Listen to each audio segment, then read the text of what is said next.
Hello everyone, welcome to my channel. इस video में हम सीटेट प्रीवियस ईयर के पेडागोजी के क्वेश्चन करेंगे। यह वीडियो भाषा 1 और भाषा 2 दोनों के लिए होगी। ये वीडियो पेपर 1 और पेपर 2 दोनों के लिए होगी। शुरू करते हैं क्वेश्चन नंबर 1 से। एक भाषा शिक्षिका अपनी कक्षा की शुरुआत सामान्यतः कुछ निश्चित परिस्थितियां देकर, कुछ प्रश्न प्रस्तुत कर, अपने अनुभव साझा कर आदि द्वारा करती है। इसे कहा जाता है पठन पूर्व के कार्य, पठन के दौरान के कार्य, निरंतर चलने वाले कार्य, पठन पश्चात के कार्य। जो पाठ शिक्षिका पढ़ाना चाहती है उस पाठ की भूमिका बांधने के लिए वह बच्चों को कुछ प्रश्न देती है और अपने अनुभवों, अपने एक्सपीरियंस को बच्चों के साथ साझा करती है। एक तरह से वह बच्चों को पाठ के लिए तैयार कर रही है। इस क्वेश्चन का जो राइट आंसर है वो है ऑप्शन ए, पठन पूर्व के कार्य। नेक्स्ट क्वेश्चन, प्राथमिक स्तर पर पठन योग्यता का आंकलन करने के लिए निम्नलिखित में से कौन सा विकल्प सबसे अधिक उपयुक्त है? वर्णमाला की पहचान करना, विराम चिन्हों का ज्ञान, पाठ को समझना, पठन में प्रवाह। इस क्वेश्चन का जो राइट आंसर है वो है ऑप्शन सी, पाठ को समझना। पाठ योग्यता का आंकलन करने में सबसे पहले बच्चों की रीडिंग क्षमता यानी पाठ को समझने की क्षमता की जांच की जाती है कि बच्चा जो पाठ पढ़ रहा है वह उसका अर्थ भी समझ रहा है या नहीं। नेक्स्ट क्वेश्चन, संप्रेरणीय भाषा शिक्षण में प्रमुख रूप से ध्यान दिया जाता है शिक्षार्थियों को सहज वक्ता के रूप में बोलने के लिए प्रोत्साहित करने पर, लक्ष्य भाषा के रूप पर केंद्रित होने पर, शिक्षार्थियों को संप्रेरणीय दक्षता प्रदान करने पर, अभ्यास एवं प्रयोग द्वारा उच्चारण पर। कम्युनिकेशन बेस्ड टीचिंग में प्रमुख रूप से शिक्षार्थियों को संप्रेरणीय दक्षता प्रदान करने पर ध्यान दिया जाता है। इस क्वेश्चन का जो राइट आंसर है वो है ऑप्शन सी, शिक्षार्थियों को संप्रेरणीय दक्षता प्रदान करने पर। नेक्स्ट क्वेश्चन, वह विधि जो शारीरिक क्रिया एवं भाषा के समन्वय पर आधारित है उसे डैश कहते हैं। शारीरिक क्रियाएं जैसे हाथों का प्रयोग करके, चेहरे के हाव भाव द्वारा बच्चों को पाठ समझाने के लिए प्रयोग किया जाता है। कोई कविता या पाठ पढ़ाते हुए फिजिकल एक्टिविटी का प्रयोग शिक्षक द्वारा किया जाता है तो उसे शारीरिक प्रतिक्रिया कहते हैं। इस क्वेश्चन का जो राइट आंसर है वो है ऑप्शन बी, पूर्ण शारीरिक प्रतिक्रिया। नेक्स्ट क्वेश्चन, बुनियादी साक्षरता एवं संख्या ज्ञान की पूर्ण अपेक्षित शर्त क्या है? सुनना, बोलना एवं अंकगणित, पढ़ना लिखना एवं अंकों के साथ मूल संक्रियाएं, पढ़ना एवं पर्यावरण अध्ययन, पढ़ना लिखना एवं अंकों के साथ खेलना। बुनियादी साक्षरता यानी बेसिक लिटरेसी, संख्या ज्ञान यानी नॉलेज, नंबर नॉलेज। जब बच्चा खेल खेल में पढ़ना, लिखना और गणना करना सीख जाए, बच्चा भाषा के साथ साथ गणित भी सीख जाए। इस क्वेश्चन का जो राइट आंसर है वो है ऑप्शन बी, पढ़ना लिखना एवं अंकों के साथ मूल संक्रियाएं। नेक्स्ट क्वेश्चन, शिक्षार्थियों को व्याकरण सीखने में सहायता करने के लिए हमारे द्वारा डिजाइन किए गए कार्य के संबंध में निम्नलिखित में से कौन सा विकल्प सबसे अधिक उपयुक्त है? वह कार्य अर्थपूर्ण होना चाहिए, वह सबसे अधिक जानकारी देने वाला होना चाहिए, वह कार्य अध्यापक के दृष्टिकोण से उद्देश्यपूर्ण होना चाहिए, उसका कोई सामाजिक उपयोग नहीं होना चाहिए। व्याकरण को सीखने के लिए शिक्षक या शिक्षिका ऐसे उदाहरण या वाक्यों का प्रयोग करे जो व्याकरण की दृष्टि से अर्थपूर्ण हो। इस क्वेश्चन का जो राइट आंसर है वो है ऑप्शन ए, वह कार्य अर्थपूर्ण होना चाहिए। नेक्स्ट क्वेश्चन, व्याकरण अनुवाद विधि में नहीं है डैश। मातृभाषा द्वारा सीखने को बढ़ावा देना, व्याकरण को महत्व देना, विद्यार्थी के संप्रेषण कौशल का संवर्धन करना, विद्यार्थी को भाषा के धारा प्रवाह प्रयोग करने योग्य बनाना। व्याकरण अनुवाद को अंग्रेजी में ग्रामर ट्रांसलेशन कहते हैं। मातृभाषा द्वारा सीखने को बढ़ावा दिया जाता है, व्याकरण को महत्व दिया जाता है। इस क्वेश्चन का जो राइट आंसर है वो है ऑप्शन सी, विद्यार्थी के संप्रेषण कौशल का संवर्धन करना। नेक्स्ट क्वेश्चन, निम्नलिखित में कौन सा सत्य नहीं है पूछा है। भाषा की कक्षा के लिए एक अच्छा पाठ्य सामग्री सांस्कृतिक रूप से बोझिल हो। एक अच्छी पाठ्य विषय वस्तु में सभी व्याकरणिक संरचनाएं शामिल होनी चाहिए। भाषा की कक्षा के लिए एक अच्छी पाठ्य सामग्री विद्यार्थियों के लिए प्रासंगिक और रुचिकर हो। एक अच्छी पाठ्य सामग्री वह है जो अच्छी खासी लंबी हो। इस क्वेश्चन का जो राइट आंसर है वो है ऑप्शन डी। एक अच्छी पाठ्य सामग्री वह है जो अच्छी खासी लंबी हो। पाठ्य सामग्री अच्छी खासी लंबी नहीं होनी चाहिए, अपितु बच्चों की कक्षा के अनुसार, बच्चों की एज के अनुसार, उनके लेवल के अनुसार पाठ्य सामग्री निर्धारित की गई हो। नेक्स्ट क्वेश्चन, निम्नलिखित में से कौन सा विकल्प पठन पूर्व गतिविधि के लिए सहायक है। पाठ्य सामग्री का अनुवाद करना, अनुमान लगाने का कार्य, शिक्षार्थियों को पाठ्य सामग्री का सारांशीकरण करने के लिए कहना, व्याकरणिक संरचनाओं का शिक्षण। पठन पूर्व गतिविधि यानी पाठ को पढ़ाने से पूर्व एक शिक्षक या शिक्षिका कोई भी प्रश्न पूछती है या कोई एक्टिविटी करती है जिससे बच्चा अनुमान लगा सके कि आज हम क्या पढ़ने वाले हैं। इस क्वेश्चन का जो राइट आंसर है वो है ऑप्शन बी, अनुमान लगाने का कार्य। नेक्स्ट क्वेश्चन, किसी पाठ्य सामग्री में अंतर्निहित क्रियाओं और विचारों के पात्र या दर्शक के रूप में स्वयं को रखकर लिखने संबंधी कार्य डैश अंतर्गत आते हैं। एक्स्ट्रापोलेटिव, किसी के स्थान पर स्वयं को रखना, बोधात्मक प्रश्न, पाठ विश्लेषण, भाषा विश्लेषण। पाठ में कोई भी पात्र है तो वो बच्चा उस पात्र को अपनी जगह रखकर अपने आप को देखकर सोचते हैं तो वो एक्स्ट्रापोलेटिव में आता है, यानी किसी के स्थान पर स्वयं को रखते हैं। इस क्वेश्चन का जो राइट आंसर है वो है ऑप्शन ए, एक्स्ट्रापोलेटिव। नेक्स्ट क्वेश्चन, भाषा कक्षा में काव्य डैश वैसे ही पढ़ाना चाहिए जैसे गद्य पढ़ाया जाता है। कवि का विस्तार से परिचय देने के बाद ही पढ़ाना चाहिए।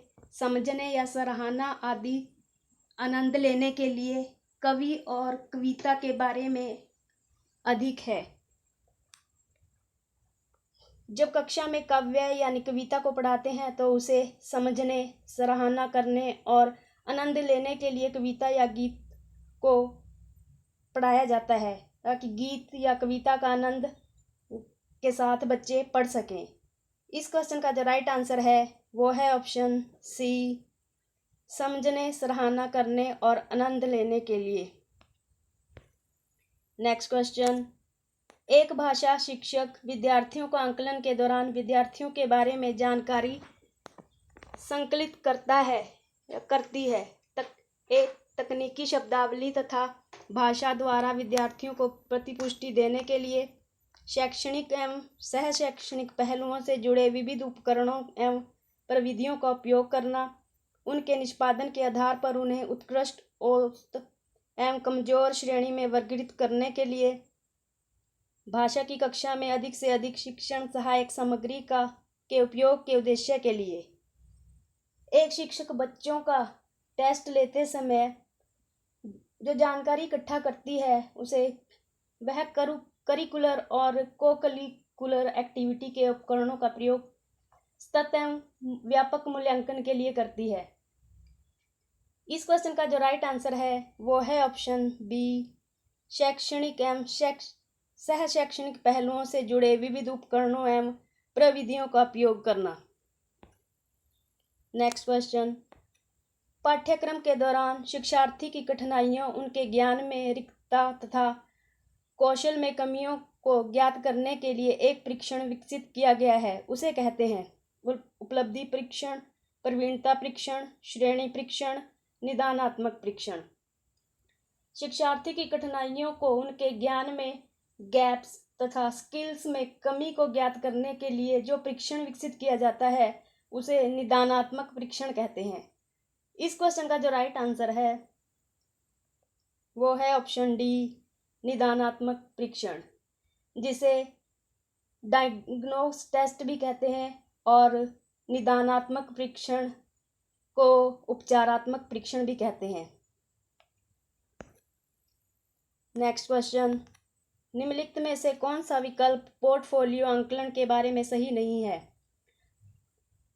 पोर्टफोलियो में बच्चे की अचीवमेंट को रखा जाता है। पोर्टफोलियो से विद्यार्थी के अधिगम को जान सके, बच्चा किस प्रकार सीख रहा है।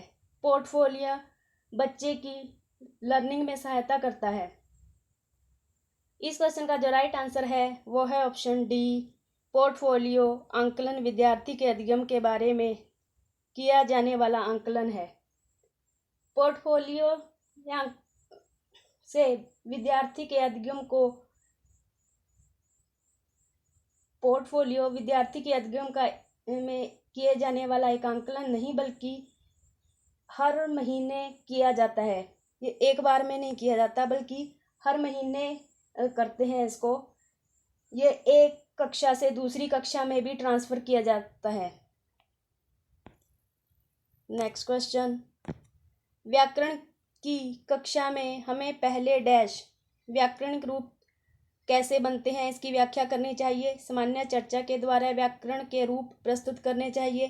अनियमित रूपों की व्याख्या करनी चाहिए, यदि कोई है तो उसके सामाजिक कार्यों का वर्णन करना चाहिए। जब शिक्षक या शिक्षिका किसी विषय पर चर्चा करता है या कोई कहानी पढ़ाता है तो उसे व्याकरण प्रासंगिक यानी कॉन्टेक्स्ट में पढ़ाना चाहिए। इस क्वेश्चन का जो राइट आंसर है वो है ऑप्शन बी, सामान्य चर्चा के द्वारा व्याकरण के रूप में प्रस्तुत करने चाहिए। नेक्स्ट क्वेश्चन, राष्ट्रीय शिक्षा नीति डैश के अध्ययन की वकालत करती है। इस क्वेश्चन का जो राइट आंसर है वो है ऑप्शन डी, मातृभाषा, घर की भाषा, शास्त्रीय भाषा, आधुनिक भारतीय भाषा तथा विदेशी भाषाएं। राष्ट्रीय शिक्षा नीति, इसे नेशनल एजुकेशन पॉलिसी कहते हैं। इस नीति के अंतर्गत बच्चों की घर की भाषा यानी मातृभाषा और अन्य सेकेंडरी लैंग्वेज या थर्ड लैंग्वेज का अध्ययन करने की बात करती है। नेक्स्ट क्वेश्चन, एक बच्ची अपने पिता के साथ बिहार से मुंबई आती है। वह विद्यालय में हिंदी, संस्कृत तथा अंग्रेजी सीखती है तथा अपने पड़ोस एवं विद्यालय में अपने मित्रों से मराठी भाषा बहुत अच्छे से सीखती है।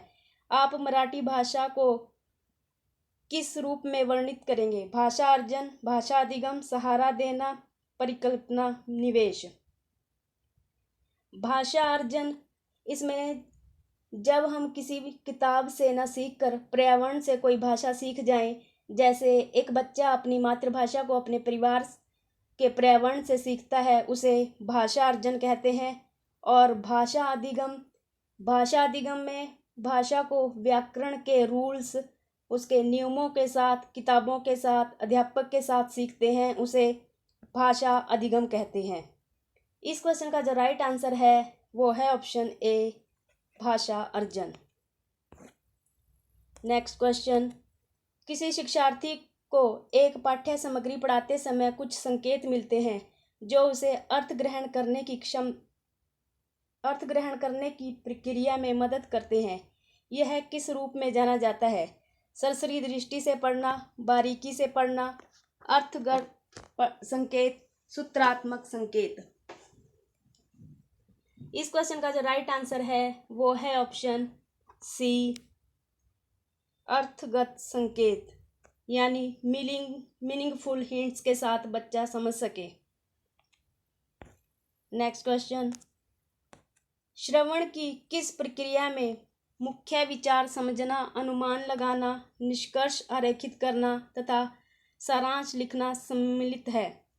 उन्मुखी श्रवण प्रक्रियाएं, सूचना के लिए श्रवण, अधोमुखी श्रवण प्रक्रियाएं, सूचनात्मक श्रवण।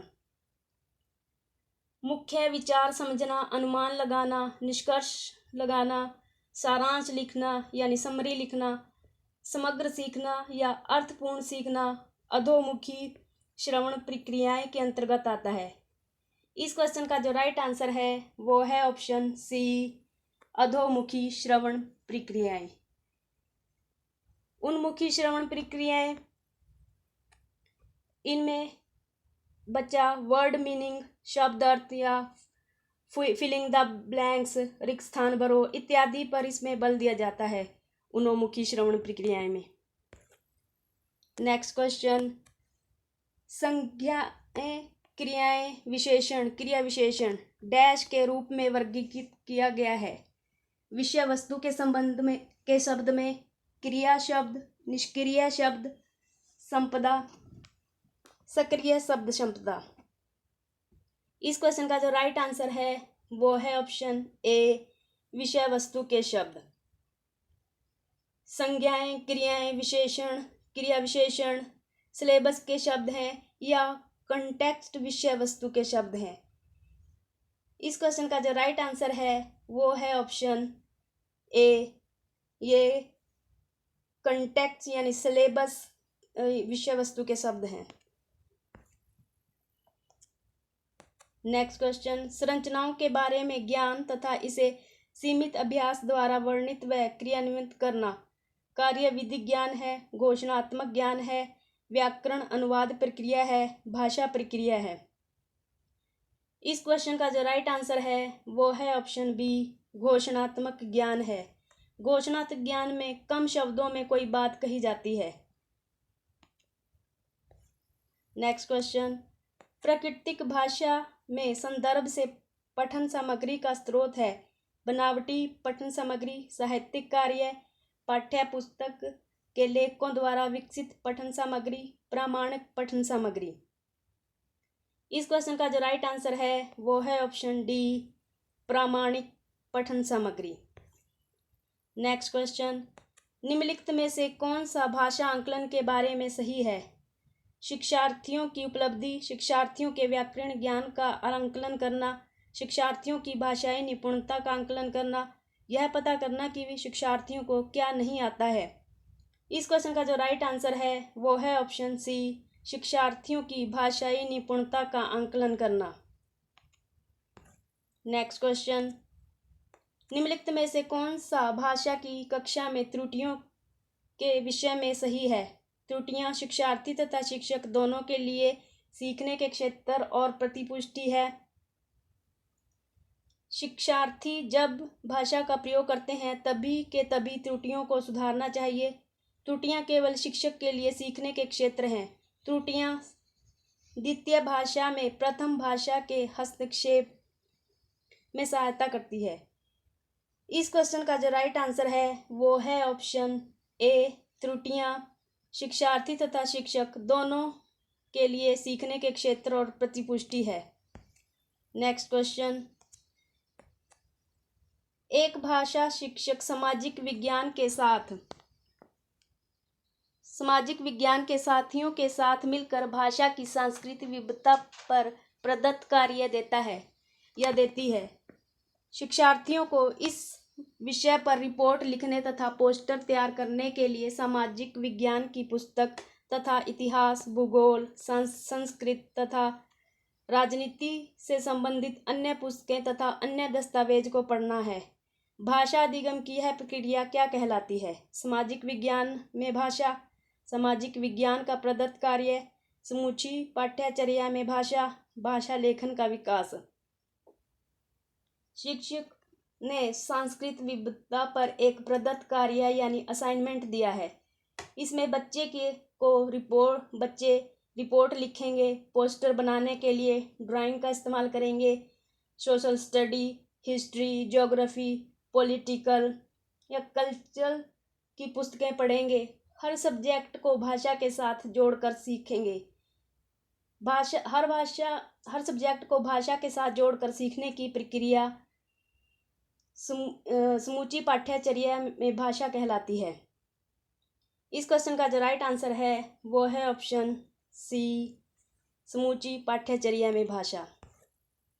नेक्स्ट क्वेश्चन, एक शिक्षार्थी नए व्याकरण रूपों को सीखते समय पहले से सीखे हुए व्याकरण नियमों को आधार बनाता या बनाती है। इस अधिगम तकनीक को क्या कहा जाएगा। संज्ञानात्मक युक्तियाँ, मेटाग्रेटिव युक्ति, परासंज्ञानात्मक युक्तियाँ, आकृति आधारित अधिगम, सहयोगात्मक अधिगम।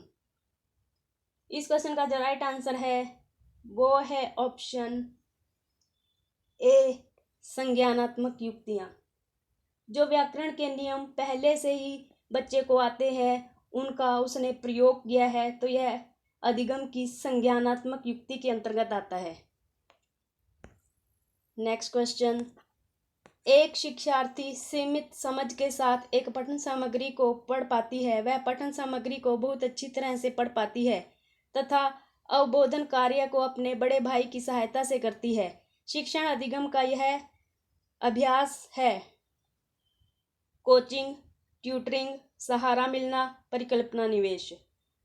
जब कोई कार्य किसी की सहायता से किया जाए तो वाइगोत्स्की की भाषा में से मचान, पाड़ या ढांचा कहते हैं, अर्थात स्कैफोल्डिंग कहते हैं, यानी सहारा लेना। इस क्वेश्चन का जो राइट आंसर है वो है ऑप्शन सी, सहारा मिलना। नेक्स्ट क्वेश्चन, वह कार्य जो शिक्षार्थियों को शब्दों की आकृतियों से जुड़ने, अर्थ निकालने तथा प्रयोग करने में सहायता करता है। इस क्वेश्चन का जो राइट आंसर है वो है ऑप्शन ए, व्याकरण सीखने में संप्रेरणात्मक कार्य। नेक्स्ट क्वेश्चन, निम्नलिखित में से कौन सी व्याकरण सीखने में सचेतनता में वृद्धि करने वाली रणनीति है? इस क्वेश्चन का जो राइट आंसर है वो है ऑप्शन बी, व्याकरण भाषा को संदर्भ में प्रस्तुत करना, शिक्षार्थियों के संज्ञान में लाना एवं प्रयोग करने में के योग्य बनाना तथा बाद में उनका ध्यान इसके नियमों की ओर दिलाना। नेक्स्ट क्वेश्चन, अधिगम के सिद्धांत के रूप में रचनावाद का विश्वास है।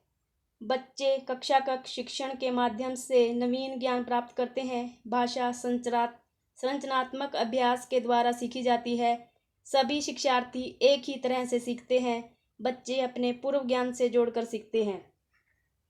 रचनावाद का सिद्धांत प्याजे और वाइगोत्स्की ने दिया था। इसमें बच्चा एक्टिव यानी सक्रिय रहता है। बच्चे अपने पूर्व ज्ञान से जोड़कर सीखते हैं। इस सिद्धांत में यह कहा गया है। इस क्वेश्चन का जो राइट आंसर है वो है ऑप्शन डी, बच्चे अपने पूर्व ज्ञान से जोड़कर सीखते हैं। आई होप ये वीडियो आप सभी के लिए हेल्पफुल रहेगी। अगर आपको मेरी वीडियो अच्छी लगे तो मेरी वीडियो को लाइक कर दीजिए, शेयर कर दीजिए। अगर आपने अभी तक मेरा चैनल सब्सक्राइब नहीं किया है तो मेरे चैनल को सब्सक्राइब कर लीजिए, साथ में बेल आइकन को प्रेस कर लीजिए ताकि जब भी मैं वीडियो अपलोड करूं तो उसका नोटिफिकेशन आप तक पहुंच जाए। Thanks for watching this video.